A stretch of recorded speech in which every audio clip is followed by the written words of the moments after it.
Hi friends, welcome to Educating India Academy. मैं रीना महिला current affair classes में आप सभी के साथ बनी हुई हूँ।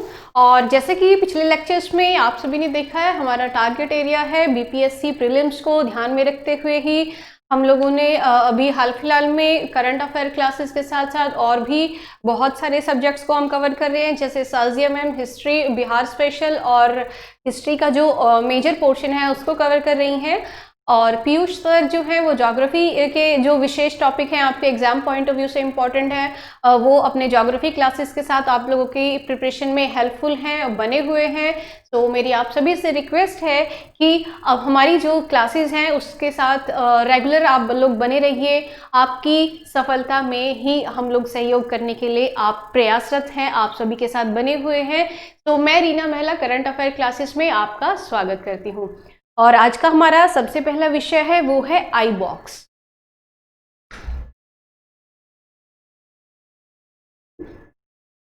आई बॉक्स पहला टॉपिक है। आई बॉक्स पहली बात, बैंक ग्राहकों हेतु आई बॉक्स सुविधा का प्रारंभ किया गया है। ठीक है, क्या करना है, बैंक्स के जो कस्टमर्स हैं, जो भी यूजर्स हैं, ग्राहक हैं, उनकी सुविधा के लिए आई बॉक्स को बनाया गया है। और किसके द्वारा बनाया है? आईसीआईसीआई बैंक के द्वारा इसको बनाया गया है।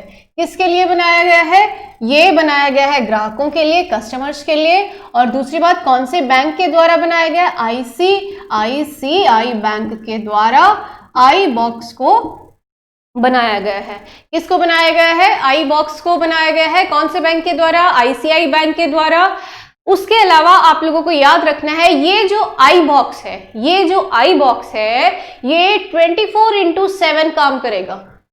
24/7 काम करेगा, यानी सातों दिन काम करेगा, 24 घंटे काम करेगा। क्लियर है? 24/7 काम करेगा, सातों दिन काम करेगा, 24 घंटे काम करने वाला है आई बॉक्स। क्लियर है? छुट्टी के दिन भी काम करने वाला है ये। ठीक है, याद रखना, छुट्टी में भी ये काम करने वाला है, सातों दिन काम करेगा, चाहे संडे हो सैटरडे, सातों के 7 दिन काम करेगा, 24 आवर्स काम करने वाला है। ये करेगा क्या? देखो, आपके जो बैंक की नजदीकी शाखा है, कोई भी बैंक की जो नजदीकी शाखा से अपना डेबिट कार्ड आप लोग ले सकते हैं, क्रेडिट कार्ड ले सकते हैं, चेक बुक ले सकते हैं, रिटर्न चेक कलेक्ट कर सकते हैं। ये सारी सुविधाएं जो है इस आई बॉक्स के द्वारा आपको दी जाएगी। और ये कहां पे उपलब्ध है? ये आपकी नियरेस्ट ब्रांच में, आपके निजी नजदीकी शाखा से आप ले सकते हैं। उसके अलावा ये है क्या? बेसिकली ये है एक टर्मिनल एटीएम मशीन। क्लियर है? ये एक टर्मिनल एटीएम मशीन की तरह काम करने वाली है, जिसे बैंक की ब्रांच के बाहर लगा दिया जाएगा। ठीक है, कैसे काम करने वाली है? टर्मिनल एटीएम मशीन के जैसे।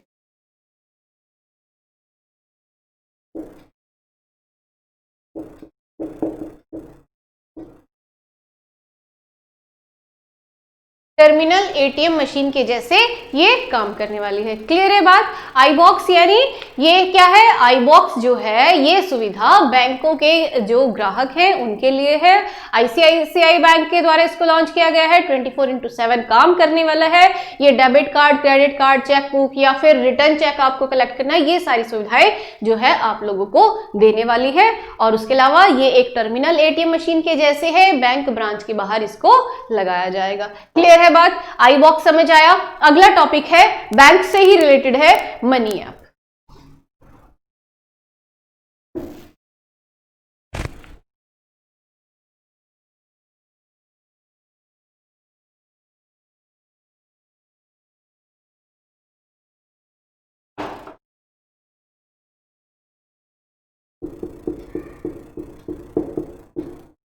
मनी, मनी क्या है? Mobile aided note identifier. Full form याद रखनी है, वहीं से आपको समझ में आएगा।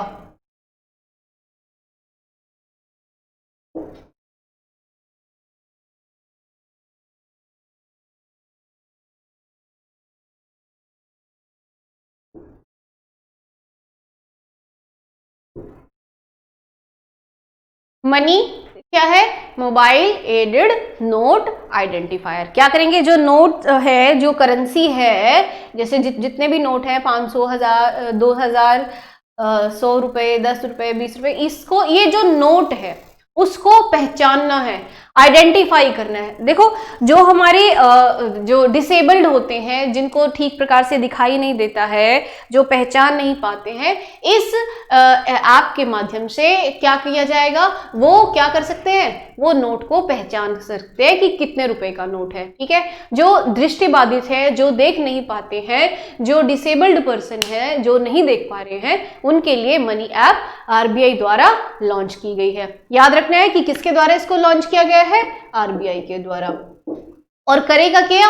ये करेंसी यानी जो नोट है उसके मूल्य वर्ग को पहचानेगा। क्लियर है? शुभारंभ किया है जो शक्तिकांत दास जी हैं, हमारे गवर्नर हैं, आरबीआई के गवर्नर है शक्तिकांत दास, उनके द्वारा इसको लॉन्च किया गया है। शुभारंभ जो है किसके द्वारा किया गया? शक्तिकांत दास जी के द्वारा किया गया है, जो कि आरबीआई के गवर्नर है। और क्या है मनी ऐप? मनी ऐप है मोबाइल एडेड नोट आइडेंटिफायर। जैसे नाम से पता चलता है, जो है नोट को आइडेंटिफाई करेगा। आइडेंटिफायर है बेसिकली कि कितने रुपए का नोट है। ठीक है, क्योंकि जो दृष्टिबाधित लोग होते हैं वो नहीं पहचान पाते, क्योंकि वो देख नहीं पाते हैं, और इस ऐप के माध्यम से वो नोट की पहचान कर सकते हैं, आइडेंटिफाई कर सकते हैं। क्लियर है बात? ये था हमारा mobile aided note identifier app. उसके बाद एक रिपोर्ट है, यूनिसेफ की एक रिपोर्ट है, नाम है द टॉक्सिक ट्रूथ।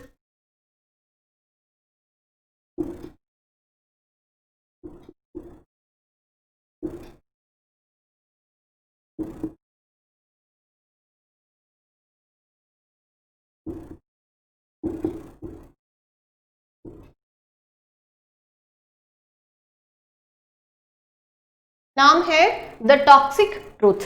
एक जो है एक रिपोर्ट है, नाम है द टॉक्सिक ट्रूथ। यूनिसेफ की एक रिपोर्ट है द टॉक्सिक ट्रूथ। याद रखना किसकी रिपोर्ट है? यूनिसेफ की रिपोर्ट। अब इस रिपोर्ट में क्या कहा गया है कि विश्व में यानी वर्ल्ड के लगभग 800 मिलियन बच्चों में लेड की मात्रा जो है वो बहुत अधिक पाई गई है। कौन से? लेड की मात्रा। लेड की मात्रा बच्चों में बहुत ज्यादा पाई गई है। लगभग 800 मिलियन जो बच्चे हैं उनके शरीर में लेड की मात्रा बहुत ज्यादा है। ठीक है, अब ये टॉक्सिक ट्रूथ रिपोर्ट क्या करती है? टॉक्सिक ट्रूथ रिपोर्ट में बोला है कि children exposure to lead pollutions undermines a generation future potential. मतलब क्या है कि हमारे जो बच्चे हैं जिसमें जो लेड है, लेड क्या है? लेड एक जो पोल्यूशन के माध्यम से हमारे शरीर, हमारे बच्चों के शरीर में चला जाता है। लेड जो है एक जहरीला पदार्थ है जिससे हमारे बच्चों के, हमारे आने वाली जनरेशन्स जो है उनके भविष्य के साथ ये खिलवाड़ है। क्योंकि यदि उनका जो शरीर है आज जो है इससे ग्रसित होगा तो उनमें विभिन्न प्रकार की बीमारियां हो सकती हैं। क्योंकि ये जो लेड है ये एक न्यूरोटॉक्सिन है। यानी कहाँ पे जो असर डालता है ये लेड? ये डालता है हमारे दिमाग के ऊपर। ये क्या है? एक न्यूरोटॉक्सिन है। लेड क्या है? एक न्यूरोटॉक्सिन। तो ये कहाँ पे कहाँ पे इसका असर पड़ेगा? इसका असर पड़ेगा हमारे बच्चों के दिमाग पे। पोल्यूशन से बच्चों के अंदर क्या गया? लेड गया। लेड से उनका जो न्यूरोटॉक्सिन है ये, उनका जो दिमाग है वो पूर्ण रूप से विकसित नहीं हो पाएगा। उनमें जो है, जो दिमाग है उनकी जो क्षमता है वो पूरी नहीं हो पाएगी और वो अविकसित रह जाएगा। ठीक है, जो बच्चे उसमें क्या होगा कि फिर वो प्रॉपर वे से काम नहीं कर पाएंगे, उनकी कैपेबिलिटी कम हो जाएंगी। तो हम क्या कर रहे हैं? हम इनडायरेक्टली अपने बच्चों के भविष्य के साथ खिलवाड़ कर रहे हैं। क्लियर है? इस रिपोर्ट में ये समझ आया कि क्या है इस रिपोर्ट में क्या है? ये रिपोर्ट जो है ये क्या हमारे जो बच्चों में बढ़ता लेड है, लेड जो बढ़ रहा है हमारे बच्चों में उसको दर्शाता है। और इन लेड की वजह से हमारे बच्चों का जो दिमागी विकसन है या विकास है वो प्रॉपर वे से नहीं हो पाता है, दिमाग विकसित नहीं हो पाता है। क्लियर है? लेड क्या है? एक न्यूरोटॉक्सिन है। क्लियर है? उसके बाद रिपोर्ट, ये जो यूनिसेफ की रिपोर्ट है ये एक जो है एक नॉन प्रॉफिट ऑर्गेनाइजेशन है, प्योर अर्थ। नाम है प्योर अर्थ। नॉन प्रॉफिट ऑर्गेनाइजेशन है प्योर अर्थ और यूनिसेफ, ये दोनों मिलके इस रिपोर्ट को प्रकाशित करते हैं। क्लियर है? कौन कौन इसको पब्लिश करता है? प्योर अर्थ जो है एक नॉन प्रॉफिट ऑर्गेनाइजेशन है, प्लस यूनिसेफ मिलके इस रिपोर्ट को पब्लिश करते हैं। क्लियर है? उसके अलावा याद रखना है कि जो साउथ एशिया है, जो साउथ एशिया है, भारत भी उसमें आता है, भारत, चाइना और ये सब हमारे जो देश है बेसिकली, जहाँ पे साउथ एशियन जो कंट्रीज है, पाकिस्तान, पाकिस्तान, इंडिया, श्रीलंका, नीचे मालदीव्स है, ये जो सदर्न कंट्रीज है, साउथ एशिया के जो देश है, इनमें लेड जो है वो बहुत ज्यादा क्या है, बढ़ रहा है। सबसे ज्यादा जो लगभग 50% जो जनसंख्या है साउथ एशिया की जो 50% से ज्यादा जनसंख्या है वो लेड के प्रभाव से अछूती नहीं है, यानी लगभग 50% जो जनसंख्या है उसमें लेड पोल्यूशन जो है असर डाल रहा है। उनके जो न्यूरल सिस्टम है, जो उनका दिमाग है, ब्रेन है, वो पूर्ण तरीके से वो काम नहीं कर पा रहा है। ठीक है, समझ आया कि सबसे ज्यादा प्रभावित पूरी दुनिया में सबसे ज्यादा कौन सा एरिया प्रभावित है? वो है साउथ एशिया। क्लियर है? साउथ एशिया सबसे ज्यादा प्रभावित होने वाला देश है। उसके अलावा यूनिसेफ और एक जो नॉन प्रॉफिट ऑर्गेनाइजेशन है प्योर अर्थ, उसके द्वारा इसको प्रकाशित किया जाता है। क्लियर है बात? ये थी हमारी रिपोर्ट जो यूनिसेफ के द्वारा प्रकाशित की जाती है और साथ में इसके हेल्प कौन करते हैं? प्योर अर्थ हेल्प करता है और नाम है रिपोर्ट का द टॉक्सिक ट्रूथ, एक जहरीला सच। क्लियर है? और ये अपने आप में ये यूनिसेफ की इस साल यानी 2020 में प्रकाशित होने वाली अपने में पहली रिपोर्ट है। इस प्रकार की पहली रिपोर्ट आई है भाई, और ये यूनिसेफ के द्वारा प्रकाशित की जाती है, हेल्प आउट करता है एक नॉन प्रॉफिट ऑर्गेनाइजेशन, नाम है प्योर अर्थ। याद रखना है, इंपॉर्टेंट है। और लेड है, ये याद रखना कि लेड कहां पे इफेक्ट डालता है? लेड जो है हमारे ब्रेन की ग्रोथ को रोकता है, हमारे ब्रेन के जो प्रॉपर फंक्शनिंग है उसको अफेक्ट करता है। यदि आपसे सवाल पूछा जाए तो लेड किस पे, हमारी बॉडी के कौन से पार्ट को अफेक्ट करता है? वो अफेक्ट करता है हमारे ब्रेन की ग्रोथ को। क्लियर है? ये एक न्यूरोटॉक्सिन है। दो चीजें समझ में आई कि पहली बात तो यूनिसेफ की रिपोर्ट है, उस रिपोर्ट में क्या कहा गया कि साउथ एशिया की मैक्सिमम पॉपुलेशन जो है लगभग 50% जनसंख्या लेड के प्रभाव से अछूती नहीं है। दूसरी बात आपको याद रखनी है कि लेड से हमारे ब्रेन की ग्रोथ जो है वो अफेक्ट होती है, क्योंकि ये एक न्यूरोटॉक्सिन है। ठीक है, अगला जो एक परियोजना है आजाद पट्टन जल विद्युत परियोजना।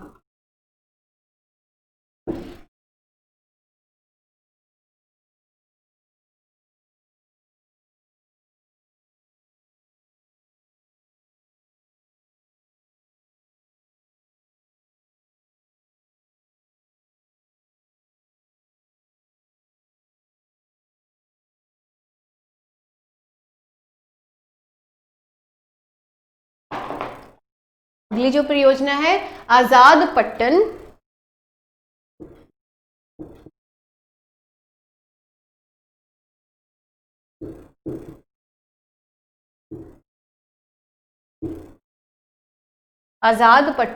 परियोजना, जल विद्युत परियोजना। ठीक है, ये जो परियोजना है, पहली बात याद रखना है झेलम नदी के ऊपर बनाया जा रहा है। ठीक है, ये वाटर इलेक्ट्रिसिटी का जो एक प्रोजेक्ट है कहां पे है? झेलम नदी पे है। कौन सी नदी पे है? झेलम नदी पे है।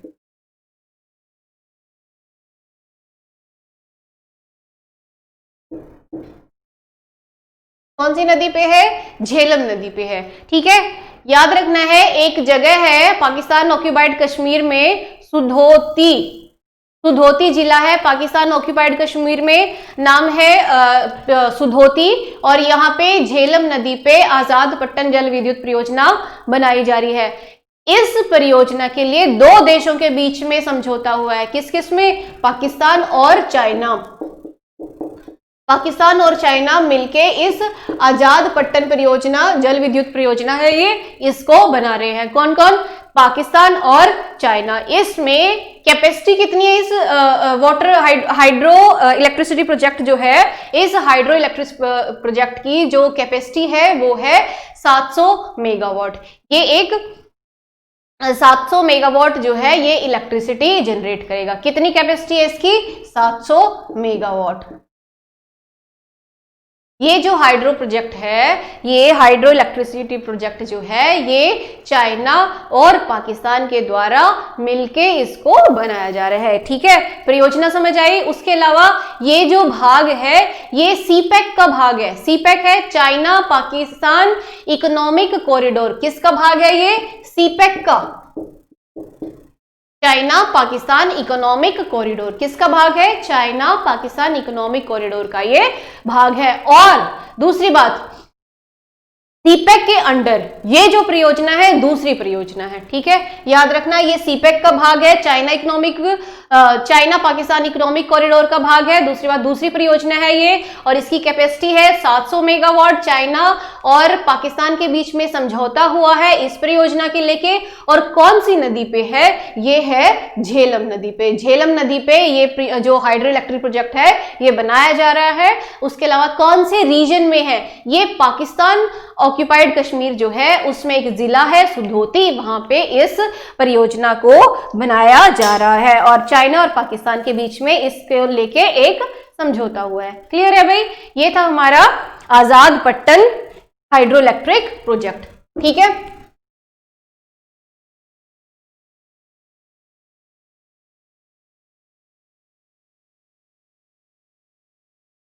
World happiness report.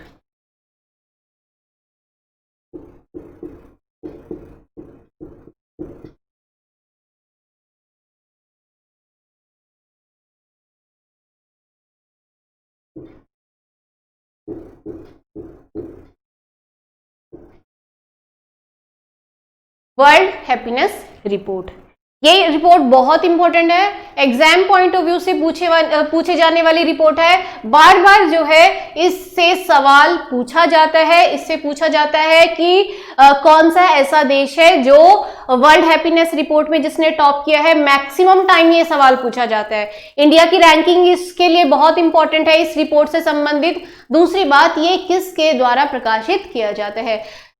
Sustainable development solutions network के द्वारा इसको पब्लिश किया जाता है। Sustainable development solutions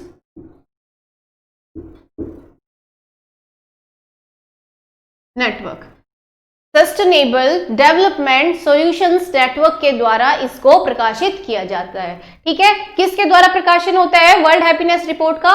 sustainable development solutions network के द्वारा वर्ल्ड हैप्पीनेस रिपोर्ट को प्रकाशित किया जाता है। इस रिपोर्ट में कुल देश, कितने देश शामिल होते हैं? 156। कितने देश शामिल होते हैं? 156 देश जो है इसमें शामिल होते हैं। क्लियर है? 156 देश इसमें शामिल होते हैं। रैंकिंग जो है 153 देशों को दी गई है। और भारत की रैंकिंग 2020 में 144 है। भारत की रैंकिंग कितनी है? 144 2020 में। 2019 में कितनी रैंकिंग थी? 2019 में भारत की रैंकिंग थी 140। 2019 में भारत की रैंकिंग थी 140 और 2020 में कितनी रैंकिंग है? 144। भारत की रैंकिंग क्या है?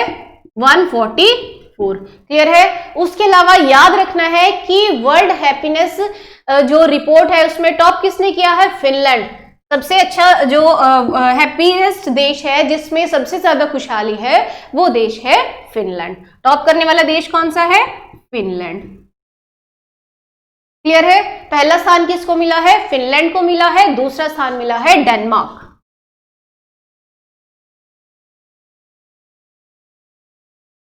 क्लियर है? पहला स्थान फिनलैंड को, दूसरा डेनमार्क, तीसरा स्विट्जरलैंड।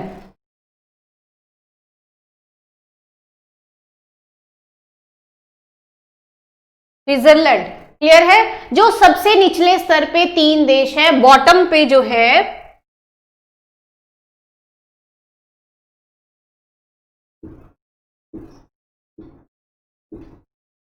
बॉटम पे सबसे दयनीय स्थिति जो है वो अफगानिस्तान की बनी हुई है। जैसा पता है कि तालिबान और आतंकवाद की वजह से अफगानिस्तान की हालत बहुत खराब है, तो वर्ल्ड हैप्पीनेस रिपोर्ट में सबसे निचले पायदान पे है अफगानिस्तान।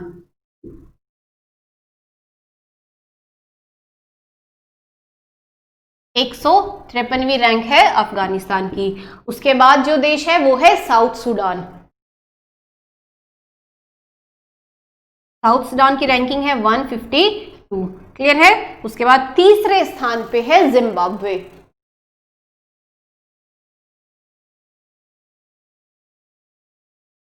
वन 151 रैंकिंग है। वर्ल्ड हैप्पीनेस रिपोर्ट बहुत इंपॉर्टेंट है। वर्ल्ड हैप्पीनेस रिपोर्ट जो है बार बार इसके सवाल आते हैं आपको। इसमें भारत की रैंकिंग बहुत इंपॉर्टेंट है कि भारत की रैंकिंग 2019 में 140 रैंक थी और 2020 में 144 रैंक है भारत की। उसके अलावा टॉप कंट्रीज, ये चीज बहुत इंपॉर्टेंट है, आपको याद रखना है कि फिनलैंड जो है वो टॉप करने वाला देश है किसमें, वर्ल्ड हैप्पीनेस रिपोर्ट के अंदर। क्लियर है। वर्ल्ड हैप्पीनेस रिपोर्ट में टॉप करने वाला देश कौन सा है, फिनलैंड। ठीक है। उसके अलावा क्या याद रखना है, सस्टेनेबल डेवलपमेंट सॉल्यूशंस नेटवर्क के द्वारा इस रिपोर्ट को प्रकाशित किया जाता है। वर्ल्ड हैप्पीनेस रिपोर्ट जो है सस्टेनेबल डेवलपमेंट सॉल्यूशंस नेटवर्क के द्वारा जो है प्रकाशित की जाती है। उसके अलावा अगली जो हमारी जो न्यूज है वो है नाटो से संबंधित।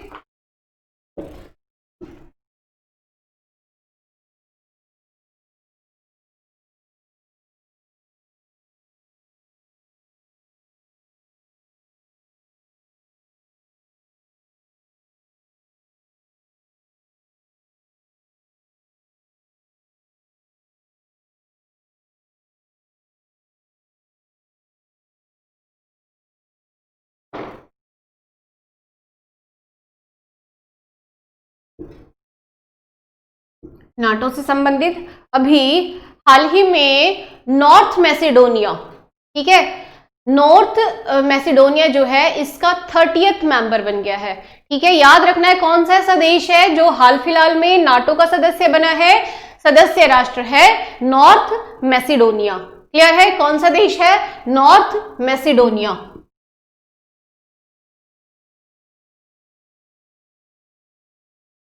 North Macedonia.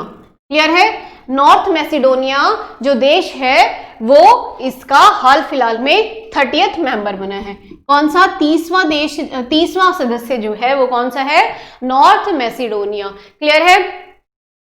मैसेडोनिया का, पहले मैसेडोनिया का नाम मैसेडोनिया ही था। एक जो ग्रीस के साथ इसका विवाद चल रहा था तो इसका नाम बदल के इसने खुद का जो नाम रखा है वो है उत्तरी मैसेडोनिया या नॉर्थ मैसेडोनिया रिपब्लिक, या ये बोल सकते हैं उत्तरी मैसेडोनिया गणराज्य। नॉर्थ मैसेडोनिया रिपब्लिक या उत्तरी मैसेडोनिया गणराज्य। ग्रीस के साथ इसका विवाद था, कई वर्षों से चला आ रहा विवाद था, ये नाम से संबंधित जो विवाद था वो विवाद जो है हाल फिलहाल में वो खत्म हुआ। तो और उसने अपना मैसेडोनिया ने अपना नया नाम जो रखा है वो है नॉर्थ मैसेडोनिया रिपब्लिक या उत्तरी मैसेडोनिया गणराज्य। क्लियर है बात। नाटो की बात करते हैं तो नाटो जो है एक इंटर गवर्नमेंटल जो सैन्य और संगठन है, इंटर गवर्नमेंटल ऑर्गेनाइजेशन है। याद रखना है नाटो की जो फुल फॉर्म है वो है North Atlantic Treaty Organization. Full form क्या है नाटो की, नॉर्थ एटलांटिक ट्रीटी ऑर्गेनाइजेशन। क्या है, North Atlantic Treaty organisation.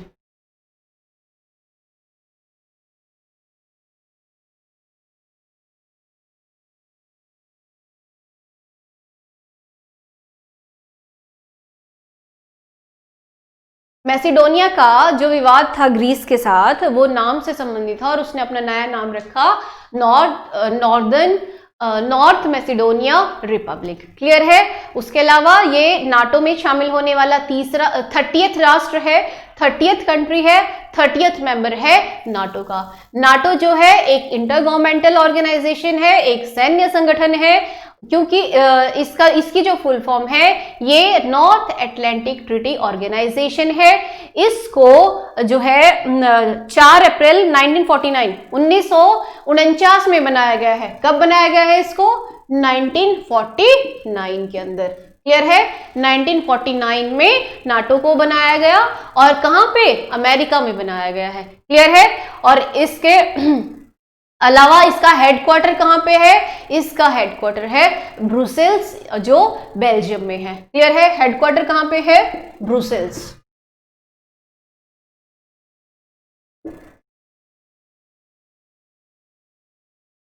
Clear है? Brussels Belgium. Clear?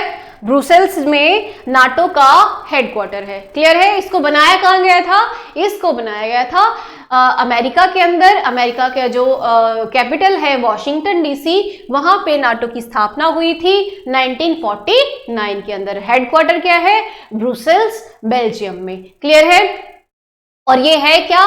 Western Europe और नॉर्दर्न अमेरिका के जो देश हैं, ठीक है, याद रखो, वेस्टर्न यूरोप और उत्तरी अमेरिका, नॉर्दर्न अमेरिका के देशों के बीच में ये एक आर्मी का जो एक गठबंधन है, एक जो है एक एग्रीमेंट है। क्लियर है? ये कौन कौन से किस किस के बीच में ये एक सैन्य संगठन है? ये एक सैन्य संगठन है पश्चिमी यूरोप का वेस्टर्न पार्ट और नॉर्दर्न अमेरिका के जो देश हैं उनके बीच में ये एक सैन्य संगठन है। समझ आया सारी बात की? 30वां जो मेंबर है वो है नॉर्दर्न मैसिडोनिया। उसके अलावा जो नाटो का 30th मेंबर है नॉर्दर्न मैसिडोनिया।